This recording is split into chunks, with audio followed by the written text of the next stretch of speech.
Halo guys, kembali lagi bersama gue di Isaka Channel. Setelah di part 1 kemarin Liselot habis dibully sama para penyembah Erika, di part 2 ini Rio akan bertindak untuk menghentikan pembulian tersebut. Chapter 5, Merebut Kembali. Sekitar sejam sebelum Liselot dibawa ke parlemen, Rio dan Arya tiba di Erikaburg, ibu kota Republik Demokratik Saint Erika, tempat di mana Liselot ditahan. Saat itu Rio menggunakan telepati untuk meminta Aisyah mengikuti Erika yang juga baru tiba dan memintanya untuk mencari informasi mengenai Liselot, sekaligus mencari tahu apakah dirinya bisa mengeluarkan Liselot seorang diri.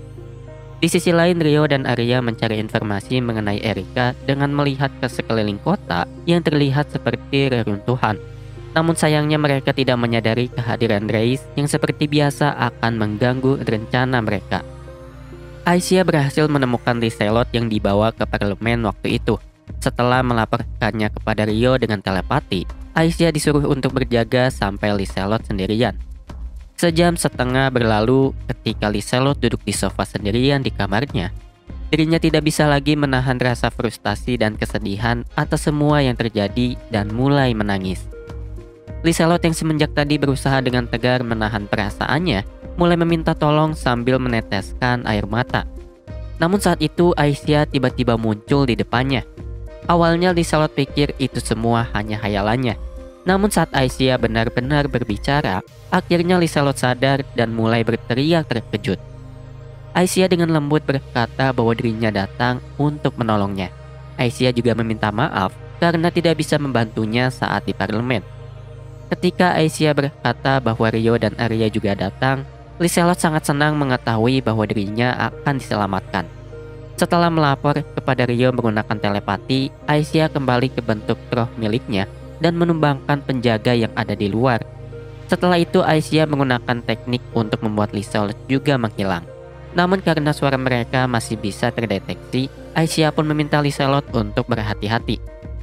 Setelah melewati beberapa penjaga dan berhasil keluar, tiba-tiba ada yang berteriak bahwa Liselot telah menghilang. Dengan hati-hati Aisyah memutuskan untuk membawa Liselot terbang tanpa menghentikan teknik menghilangnya.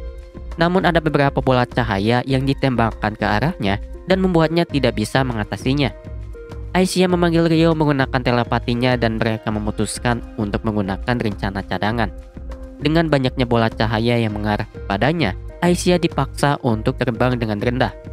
Dan pada saat Natalia dan Andre yang masih terkejut melihat adegan tersebut, Erika mulai mengayunkan tongkatnya dan berlari ke arah Liselot dan Aisyah. Namun Arya tiba-tiba datang menghadangnya dan menahan tongkat Erika. Saat itu Rio menyuruh Aisyah untuk pergi duluan dan membawa Liselot ke tempat yang aman. Andre pun mulai sadar dan memerintahkan para prajurit yang ada untuk menembakkan sihir ke arah Aisyah. Rio pun mulai terbang dan menangkis sihir mereka dan tidak lama kemudian Aisyah berhasil terbang menjauh dari sana. Saat itu Erika berkata dengan nada mengejek bahwa dirinya tidak menyangka Rio akan melakukan hal licik walaupun terlihat seperti pria yang lembut. Erika tidak akan membiarkan Rio dan Arya membuat kerusuhan di wilayahnya. Namun Rio tidak membalas perkataannya dan mulai menembakkan bola sihir cahaya untuk memisahkan Erika dan Arya. Rio dengan cepat memangku Arya dan terbang menjauh ke tempat Aisyah dan Liselot berada. Di saat yang sama, Reis masih memantau adegan tersebut dan bertanya-tanya apa yang akan dilakukan oleh Erika selanjutnya. Para prajurit Erika mulai merasa depresi karena telah merasakan kekalahan untuk pertama kalinya. Andre mulai menyebut Liselot dengan sebutan a witch, yang dalam konteks ini bisa diartikan sebagai tukang sihir atau lacur. Karena kedatangannya negaranya menjadi kacau balau. Namun saat itu juga Erika kembali menyemangati pengikutnya dengan kata-kata manis dirinya. Erika berkata bahwa saat ini juga dirinya akan menciptakan sebuah keajaiban. Lalu dengan mengangkat tangannya ke langit, Erika mulai merapalkan sihirnya. Untuk yang lemah, rakyatnya, negaranya, lindungilah mereka. Lindungilah rakyatnya. Hukumlah kejahatan sebagai hewan suci terkuat. Jadilah pelindung mereka. Sekaranglah waktu untuk keadilan. Datanglah, Earth Beast. Dengan perkataan tersebut, wilayah di sekitar taman mansion yang luas itu mulai dipenuhi dengan bayangan hitam. Chapter 6, Sang Monster Bumi. Rio mendarat di wilayah bebatuan di sebelah selatan dari kota Erikaburg.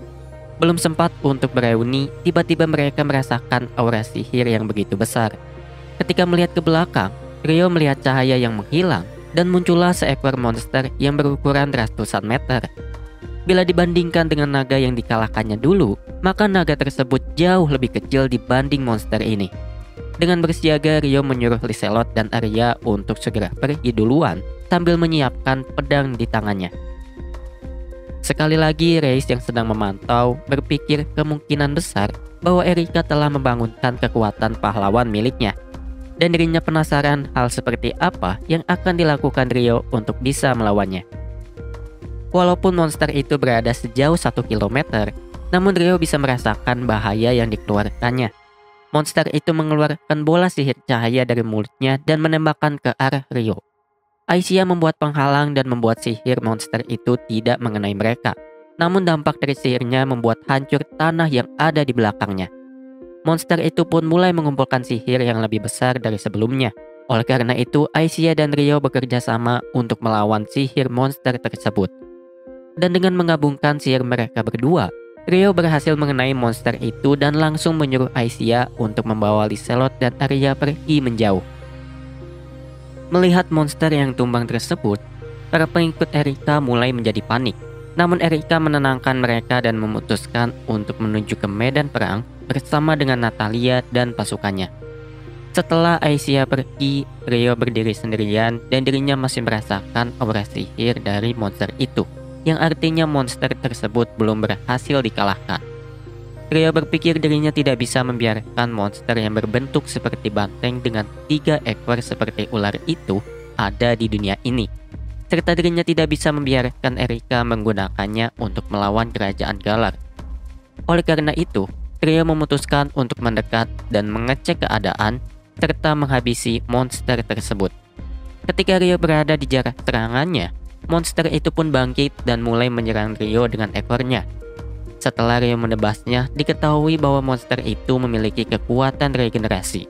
Namun Rio tidak berhenti untuk menebas tubuh monster itu dan menembakkan peluru sihir dalam jumlah yang banyak. Rio menganalisis pertarungannya dan mulai menyadari bahwa kekuatan regenerasinya terlalu cepat. Ketika dirinya melihat Erika di gerbang kota, akhirnya Rio memastikan bahwa Erika lah yang mengendalikan monster tersebut. Dan untuk itu Rio dengan terpaksa memilih untuk membunuh Erika demi menghentikan monster itu. Namun tentu saja monster milik Erika tidak membiarkan Rio untuk bisa menggapai Erika dan mulai menyerang kembali Rio. Di sisi lain Erika pun memanfaatkan kesempatan itu untuk melayangkan serangannya kepada Rio. Dengan serangan dari dua sisi, Rio harus menggunakan kecepatan penuhnya untuk menghindarinya. Kini Rio berjarak 100 meter dari mereka. Monster itu lalu mengumpulkan sihir di mulutnya lagi dan menembakkannya. Rio menunggu kesempatan itu untuk menghindar, dan dengan kecepatannya Rio melaju ke arah leher monster tersebut dan menyayat lehernya sedalam puluhan meter. Dan akhirnya monster itu pun tumbang. Walaupun Rio belum pasti, tapi dirinya tidak lagi merasakan sihir dari monster itu. Erika lagi-lagi mencoba menyerang Rio, namun Rio berhasil menahannya. Dan tiba-tiba Erika memberikan sebuah tawaran untuk menukar informasi kepada Rio. Jika Rio memberitahu ada berapa banyak orang yang mempunyai kekuatan yang sama dengannya. Erika melakukannya karena dirinya takut orang seperti Rio akan terus menghalangi rencananya. Rio pun sangat penasaran dengan kata rencana dari Erika. Lalu Rio pun bertanya siapa sebenarnya yang menjadi target pembalasan Erika. Ekspresi Erika yang tadinya santai kini tiba-tiba berubah menjadi ekspresi yang penuh dengan kebencian. Erika berkata bahwa dirinya bukan ingin membalas dendam kepada satu orang, melainkan kepada dunia yang telah membuat orang-orang bodoh hidup di dalamnya, sehingga orang yang dicintainya meninggal. Setelah itu tiba-tiba Natalia dan pasukannya datang dan mengelilingi di sekitar Rio. Lalu Erika meminta agar Rio menjawab pertanyaannya tadi. Rio berkata bahwa dirinya tidak terlalu mengenal prajurit tangguh di seluruh kerajaan. Tapi Rio mengetahui seseorang yang dipanggil swordman terkuat dari sebuah kerajaan besar. Setelah itu Erika berkata bahwa dirinya tidak bisa membiarkan Rio hidup. Dan monster milik Erika yang seharusnya sudah tumbang, tiba-tiba ekor monster tersebut menembakkan sihir dan mengenai semua orang yang ada di sekitar Erika, termasuk Erika sendiri. Rio yang terkena serangannya pun terpental beberapa meter dan membuatnya sulit untuk mempertahankan kesadarannya. Di sisi lain, Erika muncul dan menyerbu Rio sambil tertawa, seolah-olah dirinya tidak terluka. Karena bagaimanapun juga, serangan tersebut memang sudah direncanakan olehnya. Rio yang sudah susah payah mempertahankan kesadarannya, harus terus menangkis serangan dari Erika. Bahkan beberapa kali Rio gagal menangkisnya dan membuatnya harus kehilangan banyak darah. Ketika Rio mencoba untuk bisa mempertahankan tubuhnya, Erika melaju ke arah Rio dan mengayunkan tongkatnya tersebut. Dengan ketepatan waktunya, Rio berhasil mengayunkan ujung pedangnya yang membuat arah serangan tongkat Erika berubah arah. Dengan keadaan Erika yang tidak bisa menyeimbangkan tubuhnya, Rio pun menendang dagu Erika dengan lututnya. Ketika Erika mencoba mengayunkan tongkatnya, Rio dengan cepat bergerak ke belakang Erika dan menusukkan pedangnya tepat ke jantung miliknya. Saat itu juga tubuh Erika tumbang, begitupun dengan monster miliknya yang menghilang di udara. Dengan nafasnya yang masih terasa berat, Rio berlutut di samping Erika dan memeriksa jantungnya yang sudah tidak berdetak lagi. Rio pun mulai berjalan dengan luntang-lantung. Namun baru beberapa meter, Rio sudah tidak bisa mempertahankan kesadarannya. Tepat sebelum dirinya pingsan, Rio mendengar suara Aisyah yang langsung memeluk Rio saat itu. Di saat yang sama, Ray semakin tidak bisa mempercayai kekuatan yang dimiliki oleh Rio. Dan dirinya juga terheran-heran dengan kelakuan Erika yang dianggapnya aneh. Setelah itu, Ray mengeluarkan kristal dan berteleportasi ke ibu kota kerajaan Galar. Beberapa menit setelah itu, Andre dan pasukannya datang dan melihat Erika yang tergeletak di tanah. Namun ketika Andre mengira Erika sudah mati, tiba-tiba tubuh Erika bangun kembali dan Erika memperlihatkan ekspresinya yang biasa. Erika berkata dengan setengah bercanda dan setengah serius bahwa seorang saint tidak bisa mati hanya karena jantungnya ditusuk. Setelah itu Erika berbohong bahwa Natalia dan yang lainnya mati karena Rio menggunakan mereka sebagai tahanan untuk melawannya. Saat Andre dan yang lain merasa marah dan mulai memaki-maki Rio serta kerajaan Galar, di sisi lain Erika berpura-pura menangis sambil menutupi senyum menjijikan di wajahnya dengan tangannya. Demikianlah rangkuman volume 18 Regen Shoki Part 2. Terima kasih bagi para pendengar dan juga penonton dimanapun kalian berada. Sampai jumpa di video berikutnya. Bye!